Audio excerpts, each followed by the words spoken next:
तर बुलेटिनची सुरुवात करूया दिवसभरातल्या सगळ्यात महत्त्वाच्या पहिल्या बातमीने। एकनाथ शिंदे आणि अमित शहांमध्ये बैठक सुरू आहे। मागील एका तासापासून ही बैठक सुरू असल्याचं कळतंय।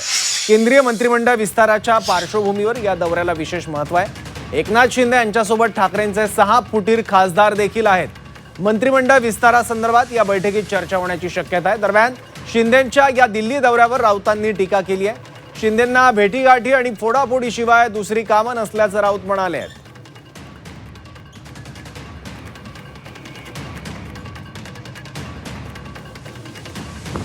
मंत्रिमंडळ विस्ताराबाबत या बैठकीत चर्चा होणार आहे। एकनाथ शिंदे आणि अमित शहांमध्ये तासाभरापासून ही बैठक सुरू असल्याचं कळतंय।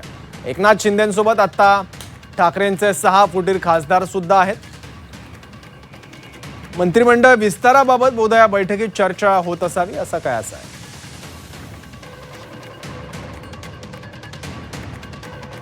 शिंदेला दुसरं काम काय, त्यांना जर काय काम असेल तर त्यांनी सांगावं, याला फोडा आणि त्याला फोडा। काही सामाजिक भान, विकासाची दिशा, राम मंदिराच्या लुटीवर बोलावं। कोणाला भेटायला गेलेत? प्रधानमंत्र्यांना भेटायला गेलेत ना, तो अमित शहा ना। अमित शहानी आतापर्यंत राम मंदिराच्या लुटीवरती काही वक्तव्य केलं आहे का? आपण गृहमंत्री आहेत देशाचे, कपाळाला टिळा लावून फिरता ना, बोला ना मग।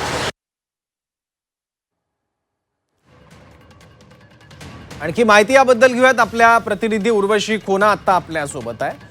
उर्वशी, तासाभरापासून अमित शहा आणि एकनाथ शिंदे यांच्यामध्ये चर्चा होते आहेत, काय मुद्दे असावेत या चर्चेत?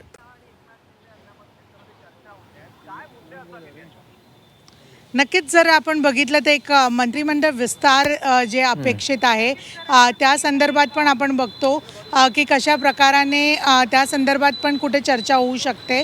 त्याचबरोबर आता जो एक ऑपरेशन टायगर ज्या प्रकाराने घडलेलं, त्यानंतर हे कुठे ना कुठे एक पहिली जी भेट आहे अमित शहांबरोबर, आणि ती पण महत्त्वाची आहे असं समजून येत आहे। ऑपरेशन टायगर ज्या प्रकाराने घडलं, 6 जे खासदार आहेत उद्धव ठाकरे यांच्या गटातले, ते ज्या प्रकाराने अमित शहा ते ज्या प्रकाराने एकनाथ शिंदे यांच्या गटात आले, या सगळ्या गोष्टींच्या संदर्भात जर आपण बघितलं तर एक नक्कीच त्यानंतरची महत्त्वाची बैठक अशी समजली जाते। खास करून आता जे एक मंत्रिमंडळ विस्तार अपेक्षित आहे आणि त्यात श्रीकांत शिंदे किंवा अजून जे बंडखोर खासदार आहेत त्यांच्यातला कोण एक अजून मंत्रिमंडळात येतो का, या सगळ्या गोष्टींवरती चर्चा एक अपेक्षित आहे। आणि मुळात महत्त्वाचं म्हणजे हे की काहीच वेळापूर्वी इथे नितीन नबीन जे भाजपचे अध्यक्ष आहेत ते सुद्धा अमित शहा यांच्या निवासस्थानी घरी पोहोचले आहेत, आणि ते कुठे ना कुठे महत्त्वाचं आहे असं समजून येतं आहे। काहीतरी मोठं घडतं आहे का, हा नक्कीच एक प्रश्न आहे, कारण की अमित शहा केंद्रीय गृहमंत्री तर आहेत या बैठकीत, पण आता मुळात जेव्हा नितीन नबीनसुद्धा अमित शहा यांच्या निवासस्थानी पोहोचलेत तर नेमकं काय घडतं आहे हे नक्कीच एक मोठा प्रश्न आहे। ठीक आहे, धन्यवाद या सगळ्या माहितीबद्दल।